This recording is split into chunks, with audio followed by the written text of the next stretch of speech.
If we take written record to be the era of history, then the history of Greece starts at about 800 BC, while the Egyptian history starts somewhere between 3500 BC and 3200 BC. There is a huge gap between these two places. As such, we should first investigate what this means for these two civilizations.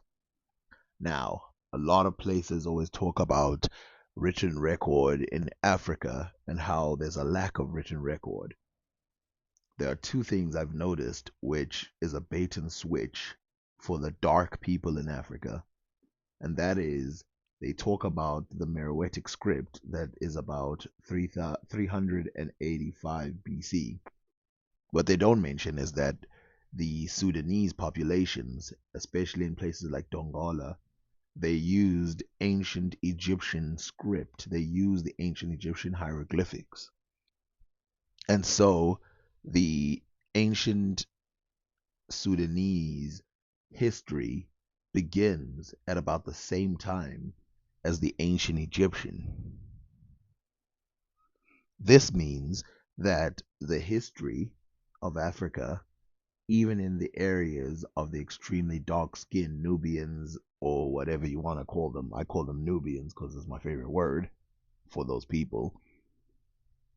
The ancient Nubians begins way before that of the Greeks. The historical period of the Greeks begins at about the same time as the Iron Age.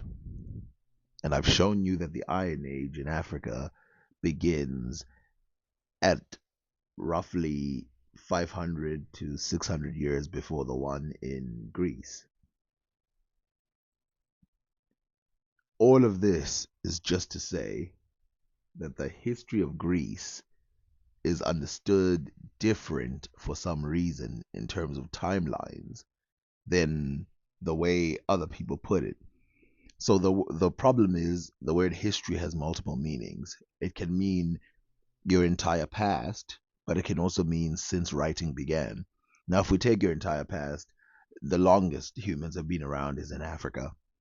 But let's take this point since writing has existed. I've already shown you that writing stems from the Middle East and Egypt.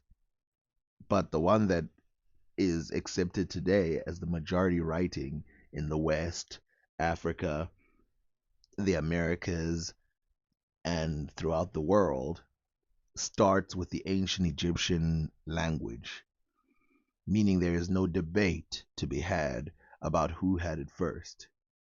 And then, of course, the Proto Sinaitic script, and then places like India, places like Greece. The reason to focus on timelines here is very important because we can lose track of reality and start to think that Greece is 3,200 years old because a lot of people start their history at about the Bronze Age. But that's not the historical period, that's the Bronze Age.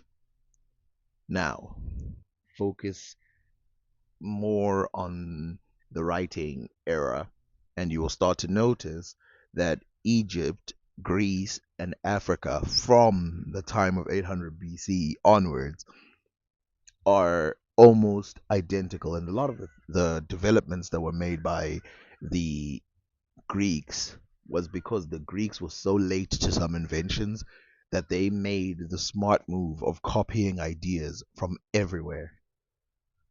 And by doing this, they solidified themselves as an empire and brought more technologies, spread technologies that they had not invented but had used. And this is the problem with a lot of school. They don't show this sort of world where every part is connected. Every part is connected. Egypt and Greece, Egypt and India, Egypt and Arabia, Egypt and Africa. They don't show this connection that shows you that it's just like Egypt is radiating with ideas. spreading them throughout the world. And there's another radiant power. I'm not going to pretend that Egypt was the only one, and it's the Sumerians. The Sumerians did their job and they went crazy in their regions. Unfortunately, their language died without anybody bringing it forward. You always hear people saying ancient Greek language disappeared in the ancient period, but we're not talking about like something that disappeared that was from 5,000 years ago. We're talking about something that was like from now. I mean, if you use certain things, because I've seen people change words. So some people they use things like, okay, so let's use if you're gonna say how old writing in Greece is, you could say it's 2,800 years ago, right? Which is easy to understand. The it sounds very old, right? 2,800 years ago. But if you use this measure, ancient Egyptian language or writing or its historical period and Sudan's historical period is about 5,000, 6,000 years ago, 6,500 years ago, or 5,500 years ago. Yeah, but who cares what civilization does what and did what when? Well, see, humans, animals, and ancient civilizations operate in a way that is almost similar. For example, if you look at one ant and investigate one ant on its own, you will never understand that, at some point as a collective, they build mills and ant houses and have queens. Just by looking at one, you could never get that. You'll never understand that. If you look at a flock of birds, you look at birds flying in the V shape, you will never know that that's what they do as a group. If you just look at one bird, if you look at humans, you will never know. If you just look at one human and investigate it on its own, you will never understand what they do as a collective and what they're capable of as a collective. And it's the same with ancient empires. You pick one empire, you isolate it, you will never understand what they do as a collective. If you look at one civilization and you isolate it, you will never understand what they do as a collective. And this is very important because Greece has been taught, the West has been taught as this isolated place. And because of this, the history is completely wrong. It's incorrect. And this has been known since long time ago. Like I'm talking about since the Greeks themselves said, yes, we got our ideas from the Egyptians.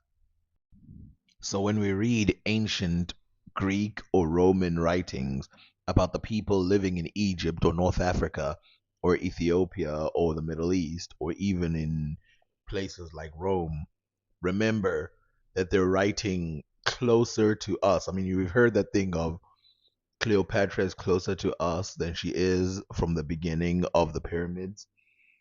But that means something big. It's not a small thing. It means something huge. If we look at the fact that the Greeks, I mean, if we just take, for example, the start of writing in Greece, and then we take the fall of Greece in about 200 AD, we're looking at about 1,000 years span from writing to collapse. 1,000 year span. It's obvious when you look at this that no civilization could have done it completely on its own, done what they did completely on its own in this short of time, considering how long other civilizations have lasted. I've been showing ancient Ethiopian cities, and I did this on purpose because I want to show you that during the time when Greece was at its height, so was Ethiopia. But Ethiopia just kept going.